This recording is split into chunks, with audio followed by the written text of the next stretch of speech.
শুভ পঞ্চমী বন্ধুরা। আজকে গিয়েছিলাম ননদের বাড়ি, ছেলে ওখানে ছিল, ঠাকুমার সাথে গেছিলো, ওকে আনতে গিয়েছিলাম। তো আসার পথে ওদের বাড়ির সামনেই প্যান্ডেলটা হয়েছে, এটা দেখে এলাম। খুব সুন্দর করেছে কাচের প্যান্ডেলটা, ভেতরটা দেখো কত সুন্দর কারুকার্য।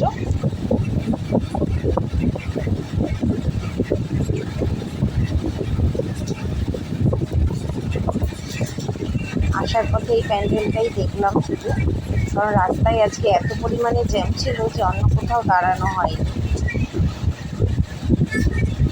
তো তোমাদের এই প্যান্ডেলটা কেমন লাগলো অবশ্যই কমেন্টে জানিও। এটা হচ্ছে পালি।